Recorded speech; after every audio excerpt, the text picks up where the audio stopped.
Hey, Eric, welcome to the show. Yeah, thank you for having me. Now, I've been following you for years. Hawke Media is very well known, and I'm guaranteeing that the audience at the moment, there are going to be some people out there salivating like we've got like Elton John on the show, and there's going to be other people out there going, who the hell is Erik Huberman? So, Hawke Media, give us a little bit of a rundown on what is the fastest growing media agency out there. Yeah, basically started about 8.5 years ago. I came from e-commerce. I built and sold a couple e-commerce brands and then started advising and consulting for a lot of companies and found that most of the marketing ecosystem is full of shit. And I'm sure you've seen it too. We have a lot of mutual connections that are decent, but like, it's just incredible that 99% of agencies and marketers out there have no idea what they're doing. And I ran into them over and over again. And then I'd find good ones and they'd be incredibly expensive because when you know what you're doing, you can make a lot of money. And so, and on the agency side, it's sometimes really painful to work with small and medium businesses. They're a lot more volatile, by nature, they're going to churn more, et cetera. And so most of the agencies that get good want to go up market, and it makes sense. I get the rationale, but what that means is all the people that really need marketing help can't get it. And they end up having to weed through this sea of crap to try to actually find a decent marketer here and there. And it's a crazy, ecosystem. So decided to try to fix it. And hired a small little SWAT team. I was just trying to fix what was right in front of me. Like the few clients I had, I wanted to help them and I couldn't find agencies to help them. So I hired my own little SWAT team, each with their own expertise. So like a Facebook marketer, email marketer, web designer, fractional CMO, et cetera. And then went back to these companies and said, hey, it's all a la carte, month to month, cheaper than hiring in-house. But basically, you can spin up what you need when you need it, and ebb and flow and changes, your needs change. And that's how we started. And now fast forward, we're still a bootstrap company, but we're about 350 people. We have a venture fund that we invest in marketing technology. We just raised our second fund, we've raised $25 of $50 million there. We have a financing arm where we give working capital to our clients, but the main core of the business is we run marketing for almost 700 brands. Now, you say about you sold companies, you were into e-commerce. How did that start? Sure. To take it way back. So I went to college in Arizona, had a lot of fun, but didn't really know what I wanted to do. Always had an interest in real estate because frankly, my dad was in waste and then went into real estate. And so I grew up around it. And when I graduated, I got my real estate license and became a commercial real estate agent exactly 1 week to the day before Lehman Brothers and the whole banking industry collapsed in 2008. And so a year into that, I had made $350. 6 months into that, rewinding a little bit, I realized this was not going to be good. And I was broke, living in LA, trying to pay rent, going into debt. And I ended up starting to work on an online music company called Fame Wizard that was one-on-one business coaching for musicians. And a friend of mine's dad, this is just sheer luck. I was a guitarist. I still have a guitar sitting right here. And I grew up a guitarist, not a good one, just played it though. And my drummer actually pursued being a musician. And his dad contacted me saying, I'd love to figure out a way to help people like my son figure out how to make a living. They don't have to be famous, just how do you make a living as a musician? And so we created this business coaching for musicians, like sort of a masterclass with a bunch of big music execs. It turned out my friend's dad was a prominent businessman. He had co-founded Pay-Per-View, was on the board of Men's Warehouse, had another company with Deepak Chopra, and like some really great connections. And so I put a business plan together. I send it to him. He disappears for a few months because he was busy and then circles back and goes, all right, so I raised us $1 million. This is 2009. I raised us $1 million. You're running it. You get 5% in minimum wage. Go to town. I was like, that's better than what I'm making now. Sounds great. And jumped in. And so for 2 years, I ran that music company, learned a lot, but realized that having an audience that has no money is a really hard business to build. And so it was profitable. So I brought in a CEO to take my place and moved on. And that's when I started an online t-shirt subscription site, then an online activewear brand. There's a deeper story there, but it's a very long one. The story, part of the story is actually in the book, and we're going to actually talk about the book later on in this podcast. But my point and what I wanted to clarify, and you've actually walked into it very nicely, is you were on the online market. You therefore had to live in a digital ecosystem. Yeah. And that's what aggravated you. What were you finding wasn't available, or what were you finding were the common mistakes within the way people advertise, and how are they marketing badly today? Yeah. So back then it was really just finding anyone that knew what they were doing because it was so new. I mean, Facebook ads, I can't remember the exact year that they started, but we're talking, I think 2012 was when Facebook ads came out. It wasn't that long ago, was it? Let's be blunt. So finding people in 2011, 12, 13, 14 that actually knew anything about marketing and how to leverage all these channels, like people don't adapt fast. Things change, people don't. So it was, to find those people was really hard. And so when I was starting my companies, I couldn't find anyone that could tell me how to do this stuff. So I just had to figure it out and try stuff and make mistakes. And so I got, a great masterclass in digital marketing because I had to grow my music company, my t-shirt company, my activewear brand.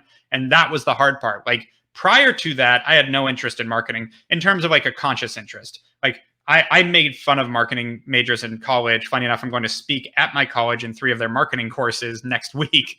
But I never took that seriously. And then I realized that was the hard part. I could make t-shirts, but how do I get people to buy them? That was what I needed to focus on. And so now fast forward, the biggest mistake I see now, all the tools are there. It's not that hard. There are plenty of people that understand how to leverage the tools and how to run a marketing campaign. The big thing people miss is how to measure it. People are so focused on such finite measurement that they end up constantly cutting off their nose to spite their face because they think things aren't performing because they're looking at a small vacuum of performance. The example I'll give here is a year ago, Facebook changed its tracking because it had to, because Apple cut them off basically, that they can only track a 7-day window on Facebook, meaning from when someone sees an ad to when they buy, you only have a 7-day window of what you're tracking data-wise. The problem is, and I say this in the book too, the average purchase cycle mostly on e-commerce is somewhere between 3 weeks and 3 months. So if I'm only tracking 1 week and my average purchase takes at least 3 weeks, that data is worthless. It doesn't help me. And yet the majority of people right now that are running Facebook ads are using that data to measure how their Facebook ads are performing. So that's where I see the biggest mistake, is not understanding that purchase cycle or how that data plays into it. So people consistently measure their marketing wrong.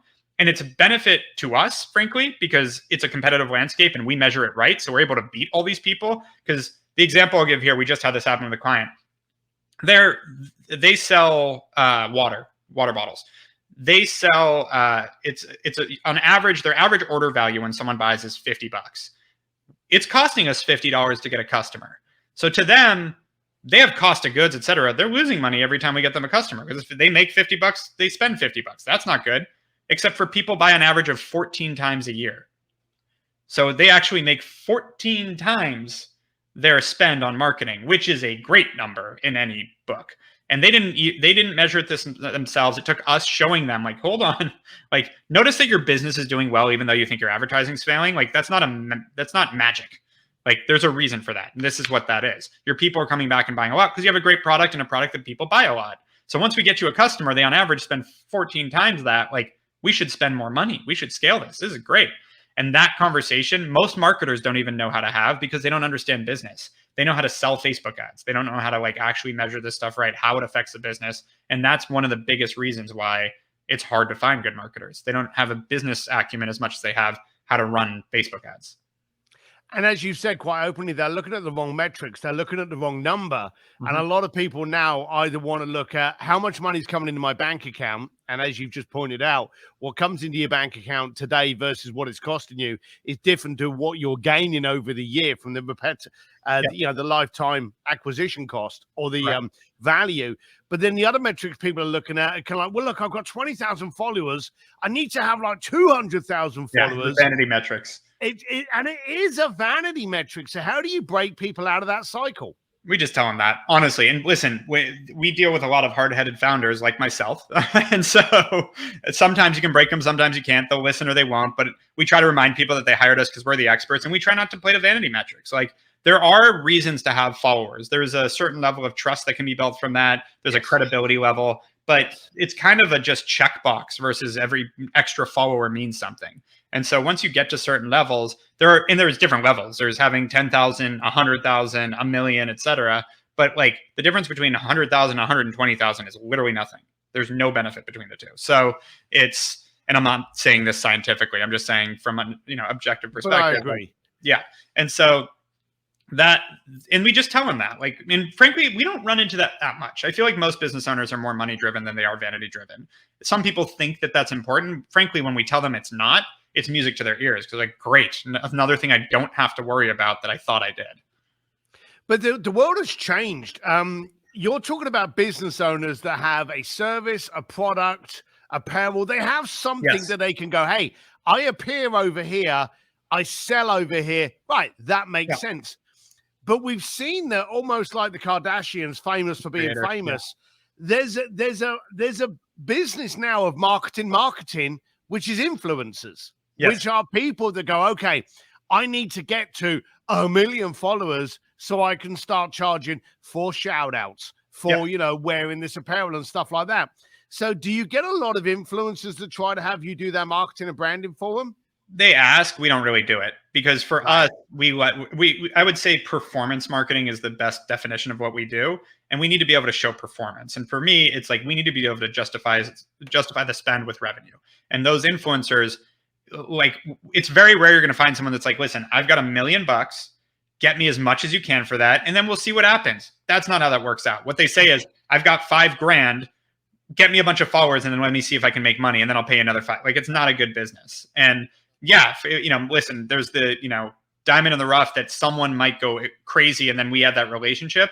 But frankly, it's not hard to make that relationship later. You're going to get the same relationship where it's like, we've worked with the Kardashians, we've worked with some of these big influencers. I didn't need to be there early. Right. No, it's a strange old thing. I want to backtrack quickly and catch something you mentioned. You said you got into the marketing because you were aggravated how people were doing it. I've often spoken about the fact that most entrepreneurs start off by being aggravated about something. They cure that problem, and then they solve that problem for someone else and charge them. The classic one is Elon Musk, that was quite frankly annoyed and couldn't understand why it took 5 days for money to be transferred from one US account to another. And he invented PayPal because of that aggravation. So a lot of entrepreneurs harness your aggravation. That may actually be your bank balance in the future. As a marketing expert, I want to ask you the difference. What's the difference between marketing and branding? I think branding, just like what's the difference between marketing and advertising, I think marketing is the catch-all that includes branding, includes advertising, includes every type of communication relationship with your customer. I look at marketing as the more global definition, and then branding is a piece of it. Branding is the persona behind you. There's a lot of ways to define brand too, but I'd say branding is really the persona behind your company, how people think about it, how they trust it, like what comes to mind when your company is mentioned, is seen, et cetera. That's your branding. And obviously that includes your logo, your colors, and all the things that trigger those thoughts. But I would say the example of branding is Zappos. They're branded as the best customer service experience. They have other things associated with their brand too, but I would say like that's an example of creating branding, but that's not all encompassing. That is a piece of your marketing strategy. That makes sense. That's good. All right. Which leads us in very much to you. Now, you've actually established, and I already stated it, one of the world's fastest growing media agencies out there. And I've already said to you, it's an absolute honor to have you on this show. A lot of companies, including mine, I'll call myself out, through Sims Media, I'm heavily branded on it because everyone knows my relationships with, the big, powerful events, the powerful people. So it's a credibility, and it's an attribute, and it's an asset to have me leading that conversation. I do a lot of stage talks. I do a lot of presentations. So people get the chance to hear, see what I feel. You don't. You actually have grown Hawke Media without that. Now, in a world today where a lot of people, now I know you do some speeches, I've seen you at Traffic and Conversion, so I'm not saying you're a hermit that never comes out of the cupboard, but I'm saying it's never been your focus. You very heavily focused on your company and built that without the kind of like, hey, I'm Mark Zuckerberg, I'm Steve Jobs. Without being the face of the company, you've had the company become its own source, even, which is the beautiful thing with Hawke Media with the E. When did you make the decision, or did you make the decision that you were going to have the company talk for itself rather than you? So it's both, I would say, and made the decision right in the beginning. That's why I called it Hawke Media and not Huberman Media. Is I didn't want people to be calling the company and looking for me. I didn't feel that was as scalable as I wanted to give it the ability to scale, which now we're way past where I thought we were going to take this, frankly. So, at 350 people now, I am involved in the overall growth of the company. I'm involved in some of our clients, but frankly, rarely. I'm available to them, just frankly, no one takes me up on it. I always offer it, but we have a great team. They don't need me. And so I'm focused on expanding Hawke, growing it, and how we can, in making it sustainable and all the things, that that you need to do to run a business. And then I'd say about a third of my time is promotional, whether it's the book, speaking, podcasts, et cetera. I have always done a decent amount of stay relevant because I found myself to be a marketing channel for Hawke, but I never wanted to be the marketing channel. So we've always had an advertising practice, our own content practice, a great partnership network, sales, all that to build it out. That, the goal is if I get, I can be here to be additive, but I don't have to be. And that's, it's a constantly evolving target, I would say. But that's been my target from day one is I don't want to be mandatory in the business at all. Because then what happens if I get sick? What happens if I want to take time with, my future children? What happens if I want to take a vacation? And that's all personal stuff.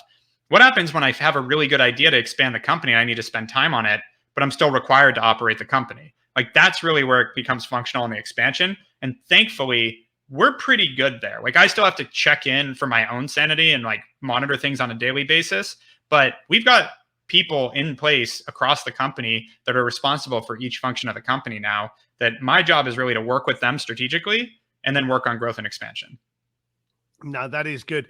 We're going to go into the book in a second, but I want to actually play with you on the Hawke section, because you actually bring it up in the book. First of all, I again, to readdress or to reconfirm, you made the decision right at the word go that this wasn't going to be Huberman Media. It was going to be its own standalone. You picked Hawke, but then you added the E to it. Why did you do that? Full transparency? Yeah. I was on GoDaddy.com and without the E was taken, so I had to figure that out. Now I own both, to be clear, but I got the second one probably a year or two into business and it was too late. So it was literally that. But I did realize when I added the E, so growing up, my name's Erik with a K. My mom used to tell me when I would, in like kindergarten, tell everyone your name's Erik with a K. So when people would say, what's your name? I'd say Erik with a K. And they'd be like, what's your last name? With a K? Like, I didn't realize it was with a K. I was 6, 5. I was like, I'm Erik with a K. And so Erik with a K Huberman is the initials of Hawke with an E. Oh, right. That's good. Okay. All right. That is perfect. I did. Now, so let's switch over to the book itself. Why'd you write it? And just I know this is a lot of people are listening to this, but anyone that's watching this on YouTube, there it is, The Hawke Method by Erik Huberman. You can grab it, and it's only recently just come out. You can grab it on Amazon. You can grab it anywhere. I'll put a link in the show notes. But why the book? Yeah, so we've articulated our mission at Hawke a lot more concisely now, and it's accessibility to great marketing for everyone. How do we make great, top-notch, incredible marketing accessible to anyone that wants it? That's the goal, and that's the mission of the company. And so part of that has also manifested in me doing a ton of coaching, speaking, trying to help people out and like talking about marketing. And so 7 years ago, I started doing a decent amount of talking on like, how do we do marketing? And I go speak at different conferences. You mentioned traffic and conversion or shop talk or, YPO events, et cetera. And I started to realize like even very successful people don't understand the nuances of marketing. If you're a great marketer, that's one thing, but there's a lot of business owners, et cetera, that don't understand it. And that was a kind of an epiphany for me, especially with the YPO network, where it's like, these are incredibly successful, bright people. They're just not marketers. They're focused on their operation or whatever product they've created. They're amazing at, managing hotels. They might not be amazing at marketing, that kind of thing. And so I started doing a lot of talks, and I realized there was a consistency around how we were executing. And after working with over 3,000 brands, we had a process and a method of how we analyzed marketing, how we looked at their marketing, how we came back to see where the low-hanging fruit was. And so frankly, 2 years ago, I met a guy at a friend's party that ran a book marketing company, and he asked if I had thought of writing a book. And I was like, I've thought about it. And, I kind of have this marketing method we put together. And he's like, well, I don't ghostwrite usually, but I'd love to ghostwrite yours and work with you on it because I know marketing too. And I really admire what you've done, and let's partner up and do it. And so I dictated the book. He then had it transcribed. We then edited it together, and he helped me with like putting it all together. Then we found a publisher, put a marketing plan, blah, blah, blah, blah, blah. And now, a few weeks in, we've got like 27,000 books out there. What's the end goal? Just to get the name of your brand out there more? And make it easy to understand marketing. Like this is a tool, in my opinion, in a lot of ways. It definitely has the sort of tertiary benefit of driving business to Hawke and having our logo all over the place. But it really is more about marketing should not be so hard. It's not that complicated to understand the basics. I'm not saying diving into the deep nuance of of it, but like for a CEO to understand what their marketing team is doing should be a lot easier. And that's the idea of the book. Like pick up the book, you can read it in an afternoon because I've seen many people do it. I'm not a fast reader, but my wife literally read it in like 3 hours. I was like, oh, now I understand what you do. And it really is, that's what it's supposed to be. In fact, funny enough, we got one-star review on Amazon, and it was, this book is just basically a new take on marketing 101. It's like, yeah, that's what it's supposed to be. It's supposed to be a new take on like just the basic framework of marketing. And so that anyone that wants to have a basic idea of how it should work, because like we've been sitting on the 4 Ps of marketing forever. And I don't think that actually explains how modern marketing works. So the idea was to readdress how modern marketing works and talk about it in detail, not in detail, but talk about each individual channel, like how this applies to Facebook or Google or email marketing, et cetera, but then give an overall framework so that someone can take this and go understand what they're looking at and manage their agency. The other benefit is we're giving this to every one of our clients and employees. Now we all speak the same language. So they know what we're doing. They understand it. And what, we get asked, as I mentioned, about ROAS all the time. And I did a whole talk for our own company a few weeks ago, really pushing us to just never talk about ROAS because it's such a misleading term. And I did this whole talk, and I haven't edited my book in a year. It took a while to get it out. And one of my executives texts me, goes, go to page 108. And page 108 says, why is ROAS is BS? So apparently I've been consistent with my thesis on it. But yeah, the point being, it's in there. Like we can literally point to this and give our employees a tool, our clients more knowledge on what we do. Because frankly, most of the friction in our company comes from a lack of communication and understanding of what we're doing. Is this your first book? It is. All right. And so I always, did it scare you to actually bring a book out? I know a lot of people 100%. have written books and it's kind of either terrified them once they've started going through what's going out there, because having the book while you're writing it, it's yours. Once it's released, it's out there. Oh, yeah. And you no longer own it. People can take it, do with it what they want, use it, manipulate it. Was that scary for you? Yeah, a little bit. I mean, I try not to dwell. Once I make the decision, I go. It's like, I'm not going to sit here and then don't release it. You know what I mean? I'm like, if I'm going to do it, I'm going to do it. I'm not going to dwell on it. But yes, absolutely had the thought of like, there's probably going to be something I put in there because I was really open in the book that's going to slap me in the ass, and it's going to happen. And it did. One person, it's another review. I mentioned in there that with my t-shirt company, I emailed TechCrunch and lied about raising money. I told them I raised $100,000 because I knew they would write about it. And we got on the cover of TechCrunch within 15 minutes. And I tell it in the book. And someone wrote a bad review saying, this CEO promotes lying. I hope he doesn't lie to his clients. And I'm like, come on, man. I was 24 trying to get a company off the ground. Like, you obviously, there's no empathy, and he probably isn't an entrepreneur. It's like, God forbid I got myself on the cover of TechCrunch because they wouldn't write about me unless I said I raised money. So, that being said, that I knew one of those was coming, and I had a slight anxiety about it, but I was always like, what am I going to do? It's in there. I'm sure something else. It's only been a few weeks. I'm sure I'm going to hear something else. But so far, the feedback, I think we have like 60 good reviews and 1 bad one. Because the other guy that said it's marketing 101, I actually just looked at his profile on LinkedIn because in my head, I was like, who is this asshole? And he saw me look, he immediately messaged me apologizing for the review and took it down. I had a review on my book, and it was actually, funny enough, on the audio version of Bluefishing.